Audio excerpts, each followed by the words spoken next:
তো গাইস এখন বাজে তোমার 7টা, ঠিক আছে? তো ভাবলাম কিছুটা করে খাই, খিদে পেয়েছে, ঠিক আছে? তার জন্য কী করছি তোমার দেখতে থাকো ভিডিওতে। এই প্রথমে গ্যাসটা জ্বালিয়ে নিয়েছি, এখানে অল্প করে ভাত নিয়েছি, আর সকালে যে মাংস ছিল ওই মাংসটা নিয়েছি, ঠিক আছে? এবার কী কী করি তোমার দেখো, চলো। প্রথমে পেঁয়াজগুলো কেটে নেবো, পেঁয়াজগুলো একদম কিউব কিউব করে কাটতে হবে, যেমন করে তরকা মাংস যেমন দেয়, ঠিক আছে? তারপর লঙ্কাটা কেটে আমি বেশি দেবো না, শুধু পেঁয়াজ আর লঙ্কা দিয়ে করবো। তারপরে তেলটা গরম হয়ে যাওয়ার পরে একদম পেঁয়াজ লঙ্কা সব একবার ঢেলে দেবো এর মধ্যে, হালকা একটু ব্রাউন ব্রাউন হলে ভালো করে নেড়ে ওর মধ্যে আমি মাংসটা দিয়ে দেবো।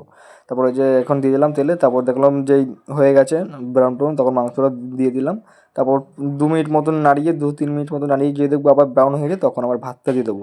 তো আমি ভাতটাও দিয়ে দিচ্ছি, এরপর দেবো সেজওয়ান সস, তারপরে দেবো তোমার রেড চিলি পাউডার, মানে পাউডার বলছি কেন, রেড চিলি সস। তারপরে আছে তোমার সয়া সস। তারপরে সয়া সস এই যে অনেকদিন আগেকার, কারণ ডেটও বড় চাপ নেই। তারপর দেবো একটু হচ্ছে গোলমরিচ গুঁড়ো, গোলমরিচ গুঁড়ো দেওয়ার পর হালকা একটু হলুদ আর স্বাদ অনুযায়ী লবণটা দিয়ে ব্যাস ভালো করে একদম বিচ্ছিরিভাবে গড় গড় গড় গড় গড় গড় করে একদম করে নাড়িয়ে নিতে হবে।